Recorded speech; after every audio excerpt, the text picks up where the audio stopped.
Americans have the capacity now, as we've had in the past, to do whatever needs to be done to preserve this last and greatest bastion of freedom.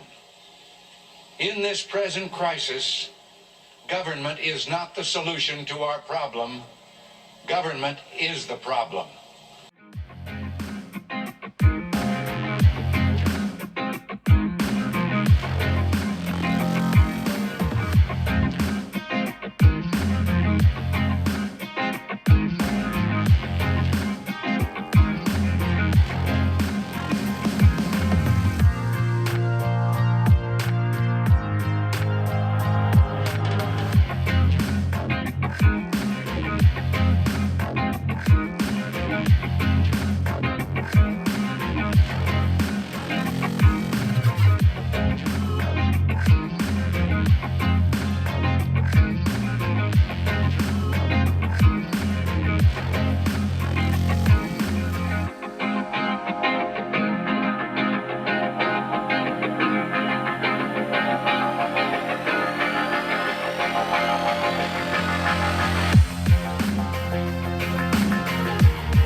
Thank you, and I want to just thank Congresswoman Presley for inviting me into this moment and movement. She too is unbought and unbossed.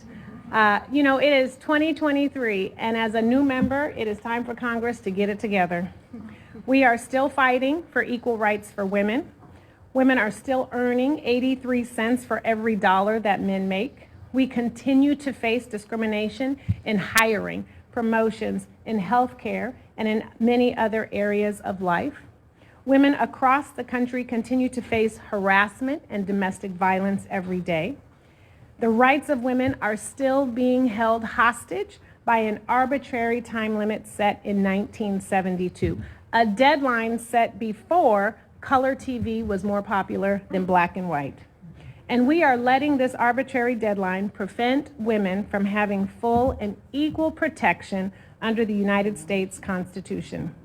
These past few years, we've seen plain and simple that we still have a very long way to go when it comes to female equality in this country, a country that still has yet to understand that we have the right to use our voice, that our voice is powerful, and that we are equal to everyone.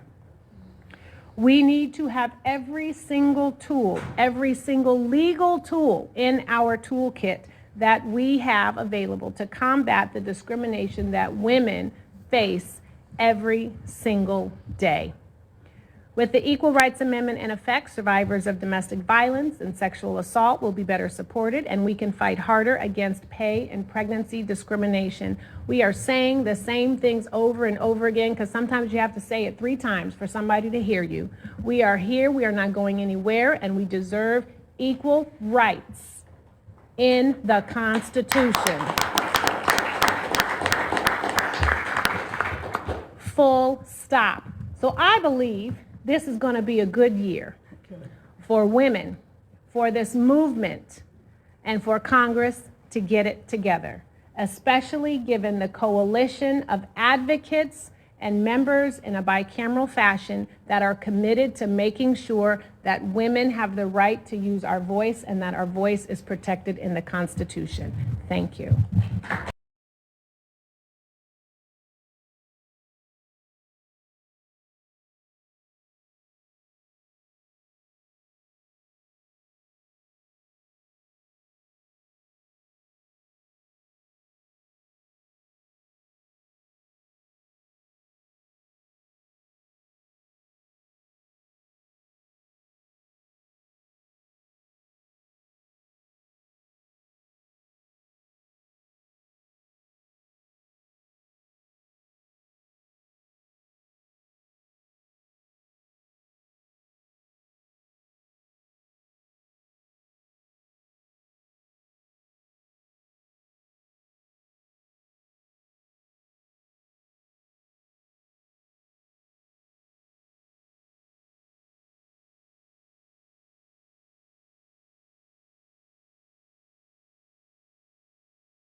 What, do you got a grenade?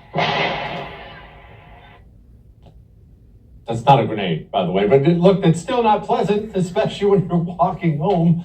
Joining me now, my friend Catalina Lau. She ran for Congress in Illinois' 11th district, just outside of Chicago.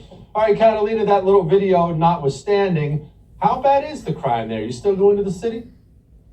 Absolutely not. It's horrible and getting worse weekend over weekend. You know, predominantly it used to be centered in, unfortunately, the South and West Side, gang-related, predominantly black on black crime. And it has now moved to all areas, to the tourist parts, the north side, you name it, are not only just seeing gun homicides increase, murder rates increase, but just petty crimes as well. And, you know, I think it's a matter of not only the poor leadership that we have, you know, Lori Lightfoot, I'm sure you've seen her TikTok videos. She'd rather be doing that than actually doing anything substantive. But Kim Foxx as well, and the unfortunate reality that the economic situation in the city, what was one of the most incredible cities in the country, in the world, is now just suffering at an alarming rate. People are moving out, businesses are moving out, and it's just unfortunately not the same as it was even 5 years ago. And you know what, it is true, because Chicago was sick back in the day. I've had some seriously great times in that town. All right, you've watched it deteriorate. You mentioned Kim Foxx. Focus on that for a second. Is she the main reason? Who is this woman? What's her problem? Yes, so Kim Foxx, the state's attorney, was first elected in 2016. She was heavily backed by George Soros, who has always made it a big part of his platform, and the candidates that he supports are kind of the social justice characters. I believe he backed Chesa Boudin out in San Francisco, who was, I think, recently resigned. And so we have now this problem in Kim Foxx, who in the 3 years that she has been the state prosecutor, the state's attorney, 25,000 felony cases have been dropped, 25,000. Over 300 people, or around 250, 300 people have left her office because they are just so sickened by what's going on. Law enforcement has retirements of upwards of 200%. And the crime rates are going up. So I would say, who else are we supposed to point fingers at if it's not the person who should be prosecuting people who deserve to be prosecuted? Catalina, it shocks me that they allowed this, even a nutball like Kim Foxx and Lori Lightfoot, that they allowed this to get out of the bad neighborhoods. Okay, poor neighborhoods have crime problems. That's not exactly something new. That's the history of the world. But allowing this to get up into the districts where women go to town with their husbands and buy $7,000 purses kind of seems like a dumb business decision, doesn't it? Absolutely. And you know what? It all stemmed, I believe, the beginning of this was not only the pandemic. We had some of the most draconian lockdowns in Cook County, which really destroyed the restaurants and the businesses. Magnificent Mile, if you've heard that term before, where all the Michigan Avenue is, all the nice hotels, the restaurants, the shopping, all of that suffered significantly. But then you had the riots, the BLM riots after the George Floyd incident, and that really impacted the city. You had upwards of 66 millions of dollars worth of damage. Crime went up. People who were a part of that crime were never had slap on the wrist, were never thrown in jail or for crimes that they committed, all because of the state's attorney. And so you see that effect when people aren't being held accountable for their actions. Then they're going to think that this is a free-for-all. And this is any criminal in any city or any state. If you do not lay down the law, criminals will continue to believe that if they're not going to get caught, they're going to continue to do what they're doing. So until we have better leadership, a better state's attorney, a better mayor, this is unfortunately the consequences of a Democrat run city. And unfortunately, again, our city has been, I've lived here my whole life in Illinois. Chicago was always a staple for all of us, especially out here in the suburbs, in the quiet suburbs. You go to Chicago for a weekend, and unfortunately, it has changed. People are moving out left and right.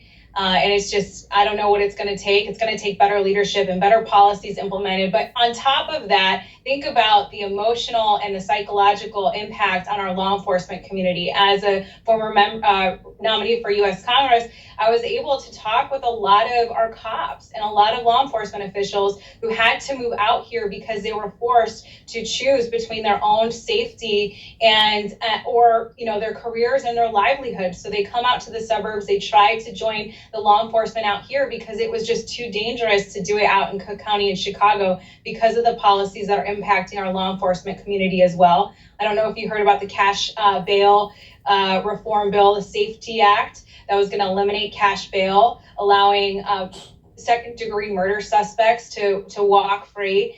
And these things have consequences. And on top of that, all of the gun legislation that they have tried to continue to push. So when we already feel unsafe, law enforcement feels unsafe, can't even do their job, they want to prevent law-abiding citizens from defending themselves. Do they still have the Polish sausage sandwiches there? I've had so many great Polish sausage sandwiches in Chicago. I just can't get enough of them. Yes, and deep dish pizza. Oh, don't tell me you're a deep dish pizza person. Come on. Sorry, from Chicago, man. Oh, gosh. All right. Well, something that actually is not fun and delicious, something that's actually despicable, is the news story that came out. 600 Chicago educators, do I have that number right? Over 600 educators involved in pedophilia, in adult to student, this is a quote, adult to student sexual misconduct in the 21-22 school year. That's not 6, Catalina, that's 600. What? It's absolutely sick. And what's even more sick is that the media refuses to cover it. Still, now the Chicago Tribune, the Daily Herald, any of these major media outlets here in Illinois refuse to cover it, which we know that with more media exposure, a lot of these people would be held more accountable. People would create a movement if they knew what was happening, especially the parents. But this is being completely hidden from the people in Chicago. And it's so sad and sick that this is what has become, not to mention just the literacy rates are continuing to drop. I believe it's only 15% of Chicago public school kids are proficient in math and reading. And then you have all of this going on top of that. So what are you doing? Well, we know what you're doing, teachers, but who is holding them accountable? Absolutely nobody. 15% in reading and math. Well, math sucks, but reading's really important. Catalina, thank you so much. Come back soon. Thank you. All right. So what's the worst city? I will tell you next.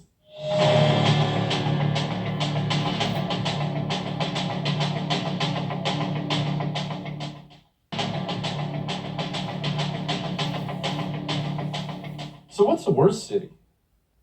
Maybe you're thinking, oh, Jesse, have you been to Philly? It's got to be Philly. Or Minneapolis. Man, Minneapolis has gone downhill. It's actually really sad. Friends of mine tell me what's happening up there. But you'd be wrong. It's actually not New York. It's not LA. It's not Chicago. It's not Minneapolis. It's not Philadelphia. The worst city in the United States of America is Washington, D.C., and it's not particularly close. And I'll tell you why. Couple things. There are a couple big reasons why. Washington, D.C. has the same crime problems they're suffering from in Philly and New York and all the other places, of course.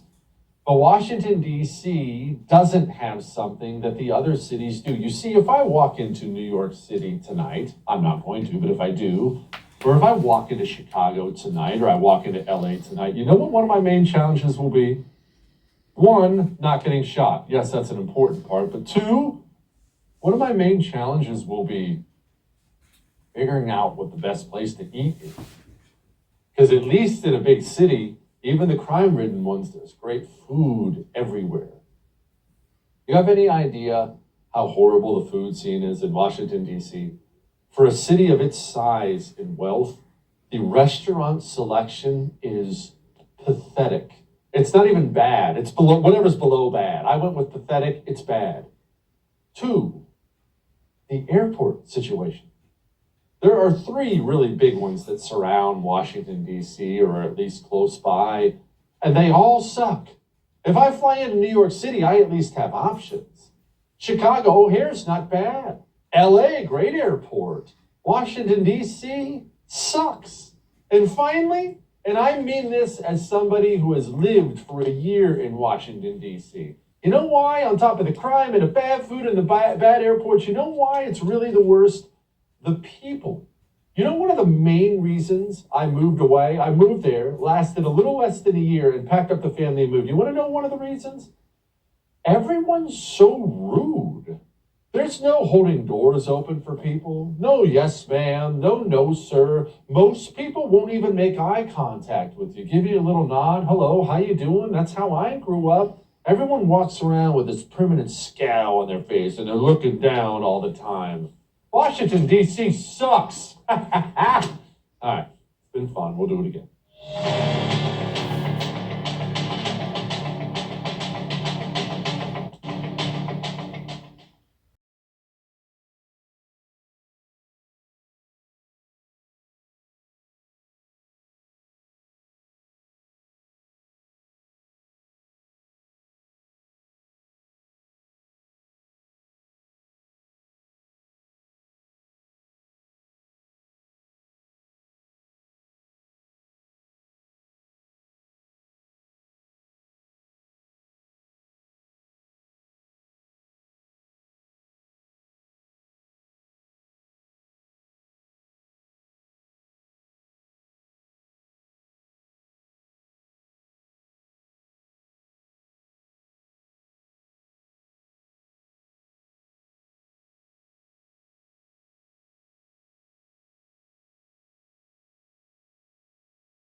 Big picture, globally, is there any competing voice and vision to this? Is there? I mean, we're not it. America's not.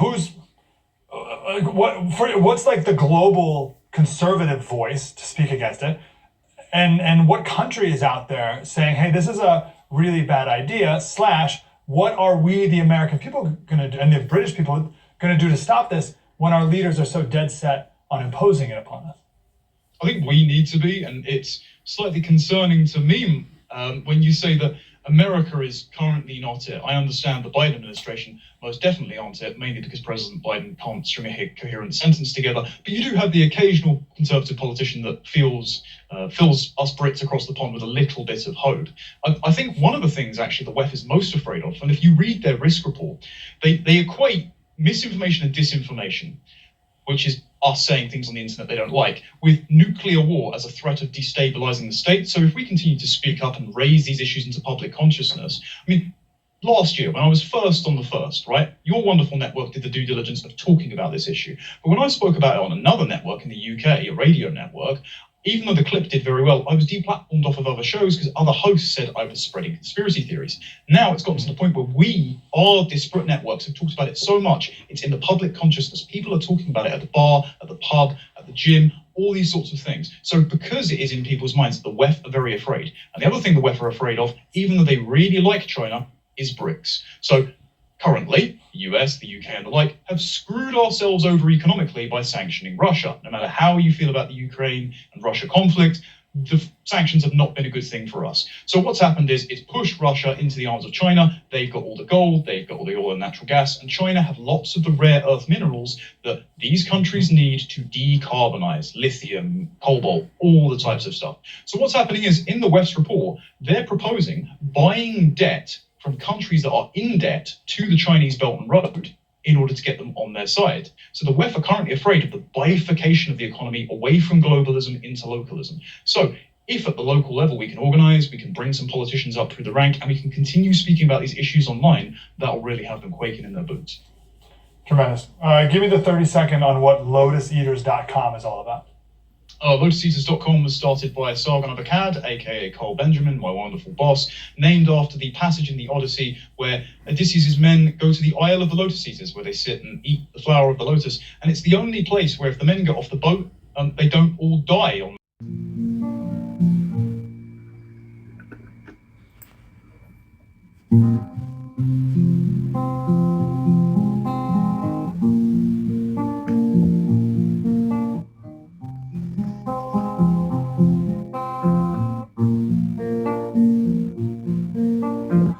All around me are familiar faces, worn out faces, worn out faces, bright and early in their daily races, going nowhere, going nowhere.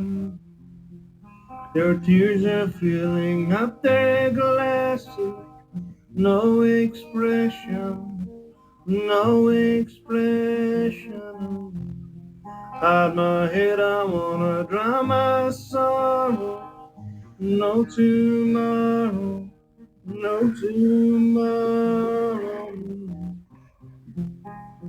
And I find it kinda funny, I find it kinda sad. The dreams in which I'm dying are the best I've ever had. I find it hard to tell you, I find it hard to